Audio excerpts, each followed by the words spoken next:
Hello friends, कैसे आप सब। तो डियर, आज के क्लास में हम लोग डिस्कस करने वाले हैं आपका क्षेत्रीय राजवंश।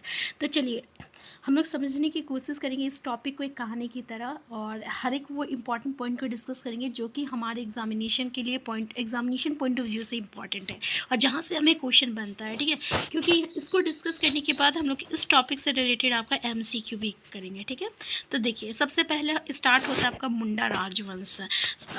सबसे पहले मुंडा जो जनजाति लोग थे वो लोग 600 ईसा पूर्व में जो है झारखंड में ये लोग प्रवेश किए जाते हैं, प्रवेश किए और माना जाता है। और इन्होंने जो है, जब मुंडा जनजाति पहली बार यहाँ पे आए थे तो यहाँ का जो आपका स्थानीय जनजाति कौन कौन थे, जैसे कि असुर थे और बिरहोर थे और बिरजिया था। ठीक है, तो ये असुर, बिरहोर और बिरजिया ये स्थानीय जनजाति थे। तो इन लोगों को इनसे जो है बहुत ही संघर्ष करना पड़ा था, और इस संघर्ष में इन्होंने सफल हुआ। उसके बाद इन्होंने अपना जनजातीय शासन पद्धति को जन्म दिया या स्थापित किया, और इसी को क्या कहा जाता है, खुटखटी प्रथा कहा जाता है। ठीक है, या हम लोग पढ़ा पंचायत प्रथा कहते हैं। तो अगर पूछ लिया जाए कि सबसे पहले कौन सी वो जनजाति थी जो कि आपका झारखंड में प्रवेश किया था, तो ये आपका मुंडा जनजाति था।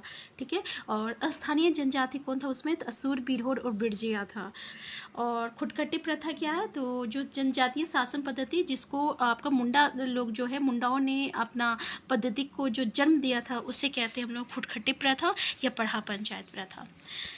नेक्स्ट पॉइंट यह है कि मुंडा झारखंड के प्रथम जनजाति थे। झारखंड के प्रथम जनजाति कौन थे, मुंडा थे, जिन्होंने राज्य निर्माण की प्रक्रिया को आरंभ किया। ठीक है, तो राज्य निर्माण की प्रक्रिया किसने आरंभ किया, मुंडा जनजाति लोग।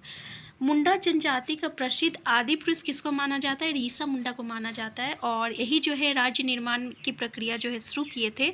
और इन्होंने एक अपना राज्य स्थापित किया, और उस राज्य का नाम क्या था, तो सुतिया नागखंड था। क्या था, सुतिया नागखंड। और इस राज्य का जो प्रथम राजा था उसका नाम पड़ा आपका सुतिया पाहन। ठीक है, तो रीसा मुंडा याद रखिएगा। फिर इन्होंने राज्य स्थापित किया था सुतिया नागखंड, याद रखिएगा, प्रथम राजा सुतिया पाहन। ठीक है, अब यहाँ पे एक क्वेश्चन आता है कि ये जो सुतिया पाहन था उसमें ना आपका 7 गढ़ है। ये एक तरह का राज्य है, और इस राज्य में 7 गढ़ है और 21 परगना है। और गढ़ का नाम कैसा है, तो देखिए लोहागढ़ है, लोहरदगा, पलामूगढ़ है, पलामू, सिंहगढ़ है, सिंहभूम, मानगढ़ है, मानभूम, सुरगुज्जागढ़ है, सुरगुज्जा जिला, केसरगढ़ है, केसरगढ़, और हजारीबाग है, हजारीबाग। ठीक है, तो सुतिया पाहन के इतना अब ये थोड़ा सा गढ़ को याद कर लीजिएगा, साथ आपका जो गढ़ है। ठीक है, यहाँ पे क्या होता है ना कि सुतिया पाहन का उत्तराधिकारी था राजा आपका मदरा मुंडा था। कौन था, मदरा मुंडा था। और मदरा मुंडा जो था ना, वो जो था मुंडा राजवंश का अंतिम राजा माना जाता है, क्योंकि मदरा मुंडा का अपना कोई बेटा नहीं था, तो इन्होंने एक बच्चे को गोद लिया था। ठीक है, एक बच्चे को गोद लिया था और उसका नाम था आपका फनी मुकुट रॉय। और फनी मुकुट राय क्या किए अब कि ये मुंडा राजवंश को जो है पूरी तरीके से ख़त्म कर दिए, और इन्होंने जो है अपना एक राज्य स्थापित किया। इसको हम लोग क्या कहते हैं, नागवंश कहते हैं। ठीक है, तो अंतिम राजा कौन था मुंडा राजवंश का, मदरा मुंडा था। ठीक है, फनी मुकुट राय कौन था, तो उसका जो है गोद लिया हुआ बेटा था। और फनी मुकुट राय कौन है, तो आपका नागवंश के संस्थापक पे है। ठीक है, ये क्लियर है। हम लोग क्या क्या पढ़े भाई, यहाँ पे हम लोग देखे थे कि सबसे पहले मुंडा जनजाति जो था ये झारखंड निर्माण किए, और इन्होंने इसमें जो है रीसा मुंडा जो कि आदिम पुरुष माना जाता है, जिन्होंने झारखंड निर्माण में अहम भूमिका निभाई, और इन्होंने एक अपनी राज्य स्थापित किया जिसका नाम था सुतिया नागखंड। और उसका जो राजा था उसका नाम है सुतिया पाहन। सुतिया पाहन का बेटा का नाम था मदरा मुंडा, और मदरा मुंडा का कोई अपना बेटा नहीं था, तो इन्होंने एक बेटे को गोद लिया जिसका नाम था फनी मुकुट राय। और यही फनी मुकुट राय थे जो मुंडा वंश को ख़त्म करके अपना एक नया राज्य स्थापित किए थे जिसका नाम था नागवंश था।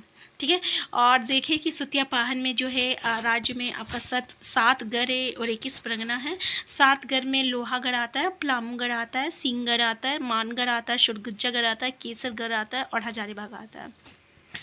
अब हम लोग यहाँ तक जो भी पढ़े, हमारा एमसीक्यू जो भी बनेगा ना, जो भी हमारा अभी प्रैक्टिस सेट में आप क्वेश्चन देखने को मिलेगा या आपका और जो भी प्रीवियस क्वेश्चन हम देखेंगे अगर क्षेत्रीय राजवंश से, तो यहाँ से हमें देखने को मिलेगा। ठीक है, अब आता है आपका नागवंश।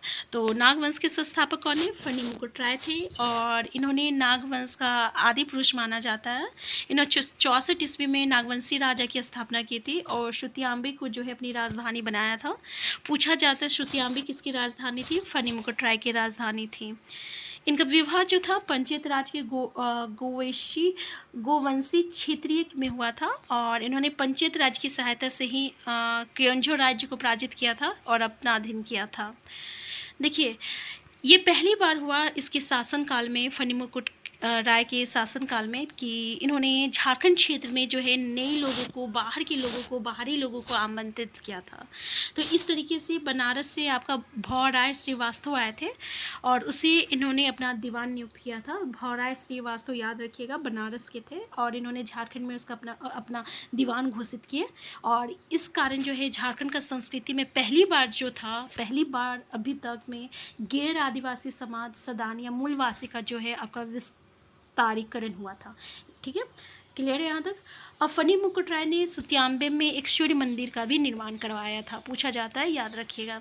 यहाँ से सबसे इम्पॉर्टेंट जो चीज़ पूछा जाता है, जिसको आपको याद करना रहेगा, कि नागवंशी राजाओं की राजधानी। ठीक है, सबसे पहले फनी मुकुट राय की राजधानी क्या थी? सुतियाम्बे थी।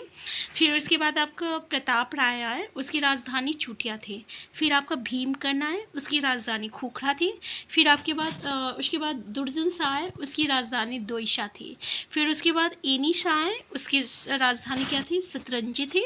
फिर यदुनाथ शाह आए, उसकी राजधानी क्या था? पालकोट था। फिर जगन्नाथ सहदेव आया, उसकी राजधानी जो था पालकट भौरा था। फिर उदयनाथ सहदेव आए, उसकी राजधानी क्या थी? रातूगढ़ थी। अब यहाँ तो आपको याद करना ही पड़ेगा, क्योंकि यहाँ से कोई ऑप्शन नहीं जाता याद करने के सिवा। तो ये 8 एटलीस्ट जो है राजा और उनकी राजधानी ज़रूर याद कर लीजिएगा। और सबसे पूछे जाने वाले में से आपका दुर्जन शाह है, जिसका राजधानी दोईशा है। एनी शाह है, जिसकी राजधानी सतरंजी है। इसके अलावा भीमकर्ण से भी पूछा जाता है, क्योंकि इनकी राजधानी खुखरा है। फिर आपका प्रताप राय है, चुटिया इनकी राजधानी है।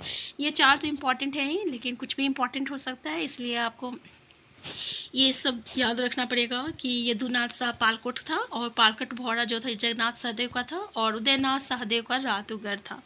इसके बाद हम लोगों का नागवंश यहाँ पे ख़त्म हो जाती है, और प्लामू का रक्सेल वंश आता है। ठीक है, तो आज का क्लास हम यहीं तक रखते हैं। इससे आगे जो हम लोग नेक्स्ट क्लास में डिस्कस करेंगे प्लामू का रक्सेल वंश, इससे आगे फिर हम लोग डिस्कस करेंगे। ठीक है, तो अगर आप चैनल में नए हैं, चैनल को सब्सक्राइब कर लीजिएगा, और आपको ये वीडियो आपके लिए हेल्पफुल होगा तो प्लीज़ लाइक शेयर करना मत भूलिएगा। हम फिर मिलते हैं नेक्स्ट क्लास में। Thank you.